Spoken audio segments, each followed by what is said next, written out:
जी अस्सलाम वालेकुम दोस्तों मेरा नाम है फ़िरोज़ बुखारी और आप देख रहे हैं बुखारी इन्फो टीवी 786।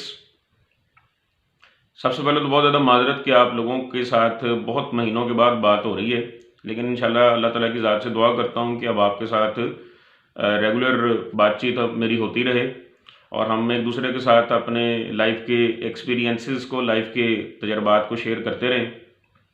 दोस्तों, आज मैं जो वाक़या आप लोगों के साथ ज़िक्र करने जा रहा हूँ, ये वाक़या आज से तकरीबन 13 साल पहले का है और ये वाक़या उन बहुत सारे वाक़यात में से एक वाक़या है, जो मैं समझता हूँ कि अ, बज़ाहिर बहुत हल्का-फुल्का मालूम होता है, लेकिन ये बहुत ही सीरियस किस्म का वाक़या बाद में साबित हो गया और इससे मेरी ज़िंदगी में ये फ़र्क आया कि अब मैं किसी के साथ भी मज़ाक करने में बहुत ही केयरफुल हो गया और कोशिश करता हूँ कि जब भी किसी के साथ मज़ाक करूँ, तो वो ज़्यादा हर्टफुल ना हो, लाइट सा मज़ाक हो। हर बंदे की नेचर होती है, कुछ लोग ज़्यादा सीरियस हैं, कुछ ज़्यादा मज़ाकिया हैं। तो मेरी इस वाक़ये के बाद कोशिश होती है कि मैं जब भी किसी के साथ मज़ाक करूँ, तो वो हर्टिंग ना हो, वो हर्टफुल ना हो, वो नॉर्मल सा, लाइट सा हो, मज़ाक का मतलब हँसाना हो, ना कि दिल दुखाना हो। ख़ैर ज़्यादा मैं लंबी तमहीद नहीं बाँधता जी, डायरेक्ट वाक़ये की तरफ आता हूँ। दोस्तों, ये वाक़या आज से 13 साल पहले का है। ये वाक़या दरअसल मेरे दोस्त के साथ पेश आया। दोस्त का असल नाम मैं प्राइवेसी रीज़न्स की वजह से आपके सामने बयान नहीं कर पाऊँगा, तो हम उसका फ़र्ज़ी नाम रख लेते हैं जी, अनवर रख लेते हैं। तो दोस्तों, अनवर के साथ मेरी फ्रेंडशिप का आगाज़ 2009 में हुआ, जब मैं यूनिवर्सिटी में दाखिल हुआ। वो लाहौर का ही रिहायशी था, लेकिन कभी हम पहले मिले नहीं थे। मुलाकात हमारी Punjab university department of English language and literature में ही हुई और फिर ये दोस्ती माशाल्लाह काफ़ी गहरी हो गई। आज तक माशाल्लाह कायम है। हमारी फैमिलीज़ भी बन चुकी हैं, हम जॉब्स पर भी लग चुके हैं, लेकिन एक दूसरे के साथ माशाल्लाह हमारा जो राब्ता है वो उसी तरह से कायम है। दोस्तों, हमारे पंजाब यूनिवर्सिटी के department of English language and literature की ये रवायत रही है कि यहाँ पर हर साल स्टूडेंट्स के लिए, चाहे वो सीनियर हैं चाहे जूनियर हैं, एक फ़न फेयर मुनक्किद किया जाता था। फ़न फेयर का कंसेप्ट इस तरह से था कि तमाम स्टूडेंट्स जो थे वो अपने अपने पल्ले से एक स्टॉल लगाया करते थे। मुख्तलिफ़ चीज़ों के स्टॉल्स वो लगाते थे, सीनियर्स भी लगाते थे, जूनियर्स भी लगाते थे, अलग-अलग भी लगाते थे, मिल-जुल कर भी लगाते थे। तो 2010 की बात ही मैं आपको बताने लगा हूँ कि 2010 में भी पंजाब यूनिवर्सिटी में एक फ़न फेयर लगा। फिर वो मुख्तलिफ़ स्टूडेंट्स ने स्टॉल्स लगाए। हमारी जो टीचर्स का पार्किंग एरिया होता है, जहाँ पर वो अपनी गाड़ियाँ वगैरह खड़ा करते थे, वहाँ पर हमने ये स्टॉल्स लगाए और जनाब किसी ने आलू छोले लगाए हुए हैं, किसी ने फालूदा लगाया हुआ है, किसी ने गोलगप्पे लगाए हैं। मैं अगर अपनी बात करूं तो मेरे ग्रुप ने एप्पल एंड कैबिज सैलड का स्टॉल लगाया था। माशाल्लाह हमारी भी बहुत अच्छी जो है वो सेल हुई। अच्छा, उसी दोस्तों स्टॉल्स में से एक स्टॉल पर काफ़ी ज़्यादा रश था। वो स्टॉल हमारे जूनियर्स ने लगाया हुआ था और उस स्टॉल के ऊपर एक लड़की थी, हमारी जूनियर थी, साथ में उसका हस्बैंड भी आया हुआ था उस फन फेयर को अटेंड करने के लिए। उन्होंने एक स्टॉल लगाया हुआ था जिसमें लोगों के, स्टूडेंट्स के हाथ वगैरह देखे जाते थे और उनके साथ फन क्रिएट किया जाता था कि जी आपकी जो है जी वो इतनी शादियां होंगी और आप ये नौकरी लगेंगे और आपकी ये पोजीशन आएगी और ये सारा कुछ था। मतलब that was all just a fun. तो हम भी मुख्तलिफ स्टॉल्स में इंजॉय कर रहे थे। मैं अपने दोस्तों के साथ था, जिसमें अनवर भी शामिल है।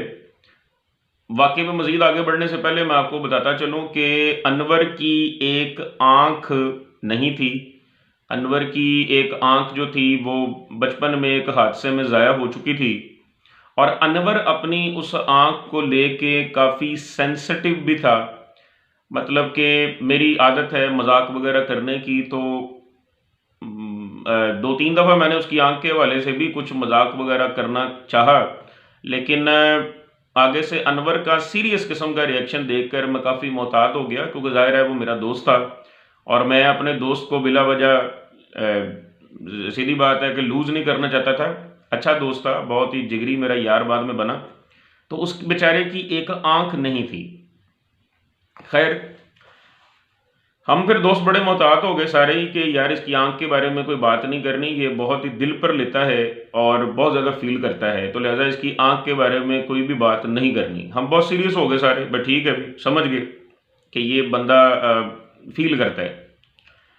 तो मैंने अपने दोस्त को भी अनवर को भी इशारा किया, मैं कहा आओ यार हम भी जाके ज़रा देखते हैं, अपना हाथ दिखाते हैं कि जी हमारे हाथ में क्या है और कितने ही हमारी जो है वो जॉब कहाँ पे लगनी है और क्या हमारी शादियाँ कितनी होनी हैं।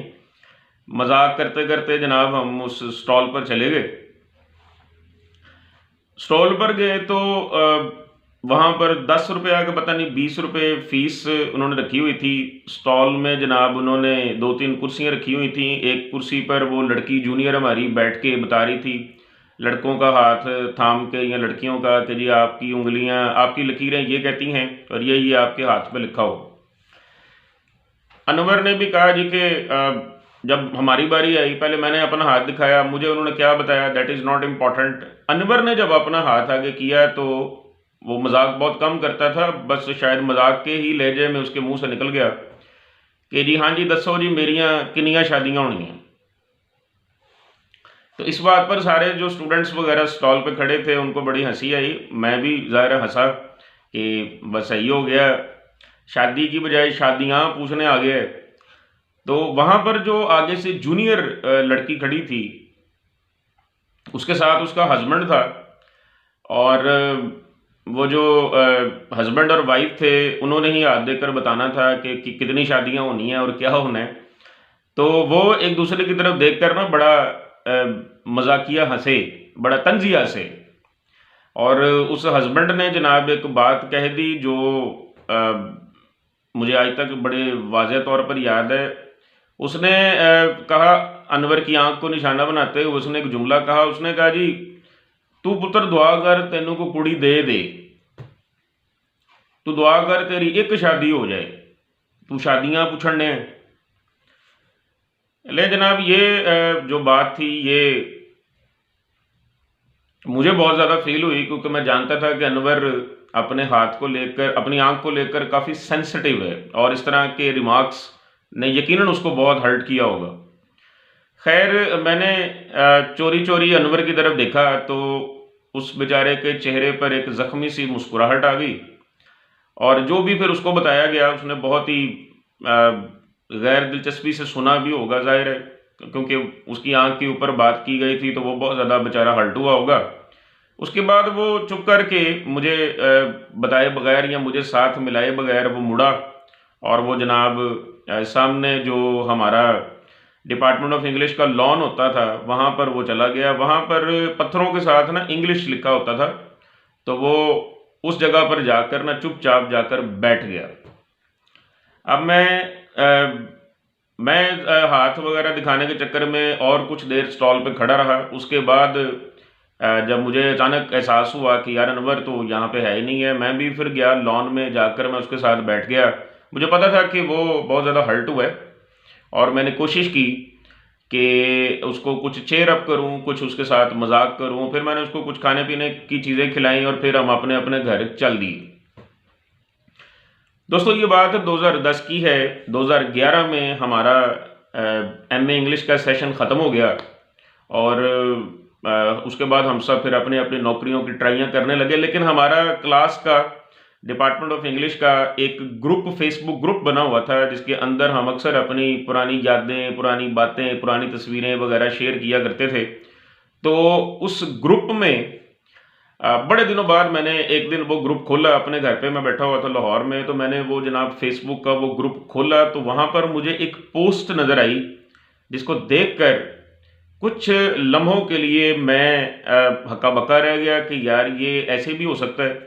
वो पोस्ट कुछ इस तरह से थी दोस्तों कि हमारी वही जूनियर जो उस स्टॉल में अपने शौहर के साथ हाथ देख रही थी, उसके बारे में मेरे एक क्लास फेलो ने कमेंट किया हुआ था कि जी फलां लड़की जो है, फर्ज कर लेते हैं कि जी उसका नाम अनम था, अनम के शौहर की मगफरत के लिए तमाम दोस्तों से दुआ की अपील है कि तमाम दोस्त जी उसके शौहर की जो रूह है उसके इसाले सवाब के लिए फातिहा खानी करें, और जहाँ जहाँ भी कोई बैठा है जी उसके लिए दुआ करें, और ये दुआ करें कि अनम को सब्र आ जाए और उसके लवाहिकीन को सब्र आ जाए।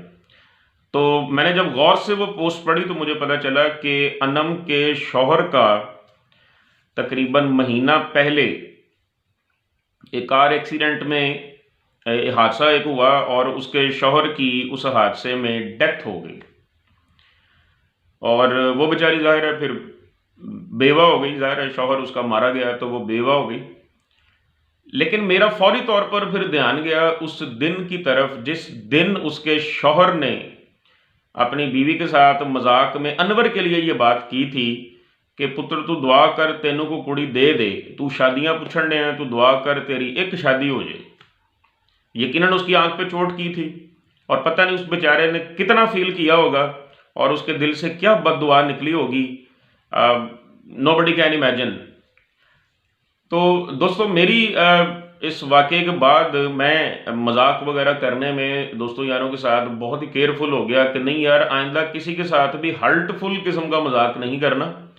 जब भी मजाक किसी के साथ करें, मेरी आप लोगों को भी ये गुजारिश समझ लें, नसीहत समझ लें कि जब भी किसी के साथ मजाक करें तो उसकी किसी कमी के हवाले से मजाक मत करें। क्या पता कि वो बंदा उस बात को कितना फील कर सकता है, और क्या पता कि उसके दिल से क्या सदा निकलती है, क्या बद्दुआ निकलती है आपके लिए।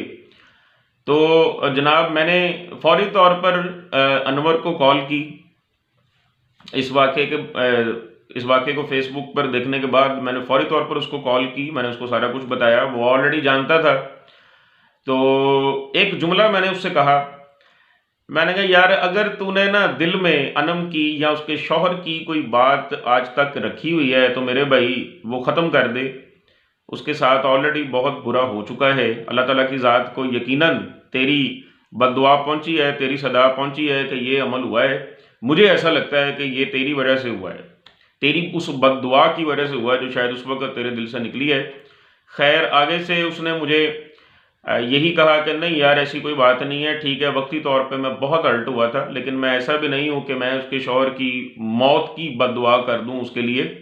तो उसकी लिखी थी बस आ गई। लेकिन आप यकीन करें दोस्तों, वजह जो भी है मेरे दिल पे बड़ा गहरा असर हुआ इस वाक़े का। और वो बंदा जो अपनी बीवी के साथ मिलकर अनवर की शादी के हवाले से मजाक कर रहा था, अब उसकी अपनी शादी का क्या बना कि ज़ाहिर है बेचारे की डेथ हो गई, बीवी उसकी जो शादीशुदा थी बेवा हो गई। तो हमें किसी के बारे में मैं समझता हूँ कि मजाक करते हुए बहुत ही मोहतात रहना चाहिए। यही मेरा आज का आपके लिए पैगाम है। इंशाल्लाह नेक्स्ट किसी लाइफ लेसन के साथ या किसी लाइफ एक्सपेरिमेंट के साथ या किसी लाइफ इंसिडेंट के साथ इंशाल्लाह जल्दी आपकी खिदमत में हाजिर हूँगा। तब तक के लिए अल्लाह हाफिज़।